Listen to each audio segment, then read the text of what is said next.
question, Isabel. Just Okay. a quick one. So I was reading an article from Washington Post, and it said a majority of Gen Zers would rather not drive. Like, they don't care if they get their Really? driver's license or not. Yeah. I haven't Why do seen you that think one. that is? You know, I don't know. I haven't seen that one. I'll tell you guys something I'm not really publicly telling the world right now. I'm writing a book about Gen Z and culture and politics and what that's all going to mean in the future. We are a very headstrong, independent generation, and I don't know why we would not want to drive. You would think that would take away our independence, and we're doing everything to hold on to that. So send me that article. I'll research it. Do you guys drive? Do you like driving? I loved driving when I was in high school, so I don't know why we wouldn't do that.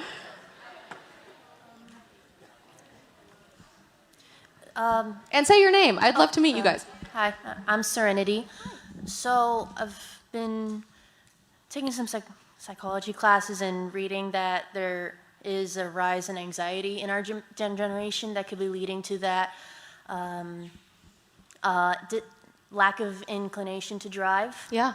And just the anxiety of so much that happens. I know I have relatives. So my cousin is not comfortable with driving fully, or has in the past been afraid to drive, and yeah, it's just the anxiety is higher than it has been in decades. That's actually not even just isolated to anxiety, and I'm really glad you brought up the mental health crisis that we're all dealing with. Thank you for that perspective on driving. Generally, with regard to that, I will just say, if you guys at all are struggling at home with anxiety, with depression, with anything more seriously than that, that's not abnormal. In high school, it is the most tempting thing in the entire world to think that it's only you going through anything that you're going through, being lonely, being anxious, being depressed, being confused about what you want to do with your life, having a crisis of faith. In reality, any one of us who work for Turning Point, we're all young, fun people. God, I may just sound 100 there. Sorry, everybody.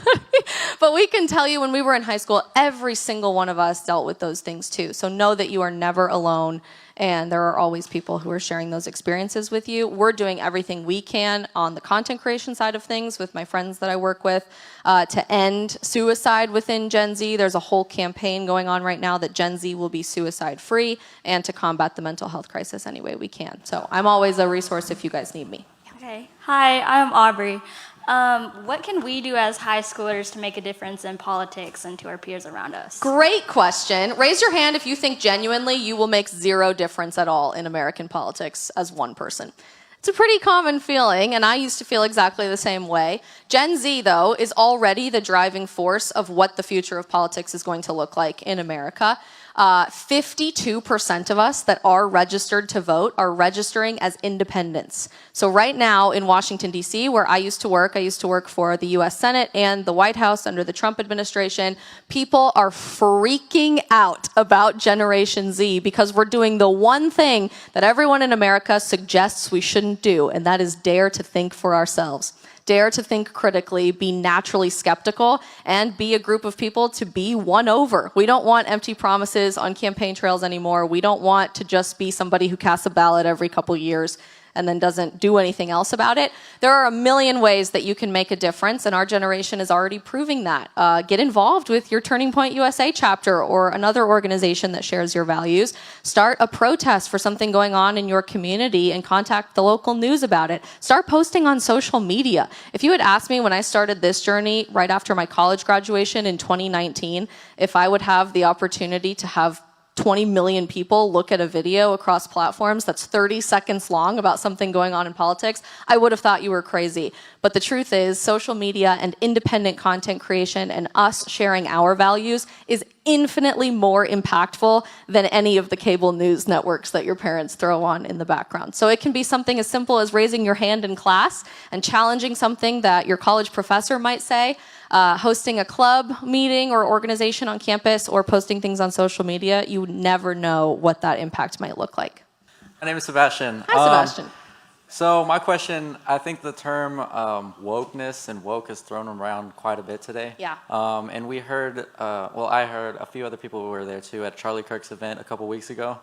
We heard his definition of wokeness, but I just wanted to ask you, how would you define the term woke? It's a great question, and honestly is a completely subjective answer depending on who you're going to ask. I would say it's the most ironic definition of our time, because those that would call themselves woke think that they're completely eyes wide open to all of the social justice injustices that are happening in society. They think that they're causing progression in society. In reality, if you call yourself woke today, your head is buried, your head is in the sand, your eyes and ears are completely closed to what's going on around you, and you've bought into a mainstream lie about what it means to live in 2023 America. Hi, I'm Jake. Question for when somebody says that like they were biologically a male but they changed to a female, how should we go about, like, do we accept them? How do we go about that being Christians? There's some giggles. It's a hard question to ask because honestly, this type of question never would have been on anybody's radar when I was in high school, when I graduated in 2015, but now it's so normal. 20% of our generation self-identifies as LGBTQ+. 20%, that's 1 in 5. So if you count the people sitting around you, 1 in 5, chances are in our generation, are dealing with questions like this every single day. There is a way to show love to someone and to love someone without endorsing their lifestyle or how they're choosing to live their life. And as Christians, we are called to love everyone, including loving our enemies, but loving people starts with telling them the truth and not giving in to the lies of society. It's an incredibly difficult journey to walk right now with our generation that I think we're still trying to figure out. But ultimately, it's not supposed to be easy. And I don't know how much of an experience you guys have had rubbing up with Christian values in a society that's rejecting everything we believe in from a Christian values perspective. But the gospel does not say that you are going to be beloved or that you're going to have 1 million friends or 5 million followers on TikTok or have every job opportunity available to you, or even that it's always going to feel good to be a Christian. In fact, the gospel repeatedly says over and over and over again that if you dare to tell truth to a world that's rejecting the very concept of truth, and we believe as Christians, truth has a name, right? And that name is Jesus Christ, you will be hated. Hated.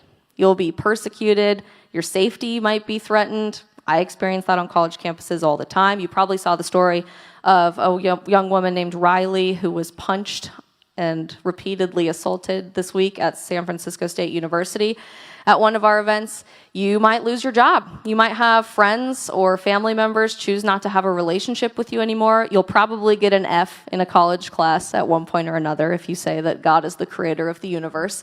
That's the world that we live in today. And I don't say that to scare you or freak you out or make you feel like you have to be submissive to the demands of cancel culture and the world and the woke group of people that's trying to cancel out everything that we believe in as Christians. I say that to empower you, because instead of seeking the approval of the world, which is an incredibly temporary, finite amount of time, we have the luxury of knowing this world is not our home. The next world is.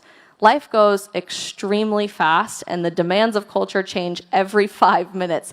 But the demands of God and what we believe in and truth and sharing that truth with the world never changes. And I say that to empower you, to encourage you, to know that no matter what the world throws at you, take it as a sign that you're going in the right direction, because if this world loved you, you probably aren't walking in truth. Hi, Ellie. And I just wanted to know your thoughts on the Willow project. Ah, great question. If you guys don't know, do you know what the Willow Project is? Raise your hand if you don't know. Most people don't. The Willow Project is an extremely controversial area of environmentalism right now, where essentially there's all this land up in Alaska that they're contemplating whether or not to do development on and to drill for oil and gas on. This is like a PhD level discussion that I don't have time to really go into in this question and answer. But if you're looking for a more conservative point of view on the Willow Project and why some of the concerns with it are really misfounded and miseducated, check out the American Conservation Coalition. That's an organization that's a nonprofit. It was started by my friend Benji, but they provide environmental policies and solutions that are very pro-environment. It's very nonpartisan, but from a more conservative point of view. And they have a lot of really great resources on the Willow Project. Hi, Isabel. My name is Kai. Hi, Kai. My first quick question is, how's your day going? How is my day going? It's fantastic. Thank you. And then my second question is, what made you have this like drive and passion to like join TPUSA and like work in the White House and all that stuff? Ooh, we're just doing the $1 million questions today. Okay, I'll totally level with you. When I was in high school, I had literally like no friends, like none, okay? I was super weird. I had horrible acne. I got along with people's parents way better than I got along with them. My mom forced me to join speech and debate, competitive speech and debate, when I was a junior. And I already had no friends, so it was really, really embarrassing that my mom was forcing me to show up to a random high school cafeteria and wear a suit and practice all of these speeches about Cambodian rice production and its impact on global GDP or the Constitution and all of these random things that no people my age were talking about. And I learned and discovered about 3 weeks into speech and debate that if I really tried, I could probably be pretty good at it. And it ended up being my absolute favorite thing that I did in high school. And it taught me and forced me to have to research 360 degrees of any issue. I had to understand both perspectives, both sides, and be able to defend them because I never knew what I was going to have to defend until I got into a debate round and was told what side I would have to pick. And I ended up going to nationals a few times for speech and debate for the state of Colorado and was always personally interested in politics but didn't want to pursue it as a career. Basically, long story short, I literally wrote a book about my college experience that talks about why I got into all of this. It's called Frontlines if you want to check it out.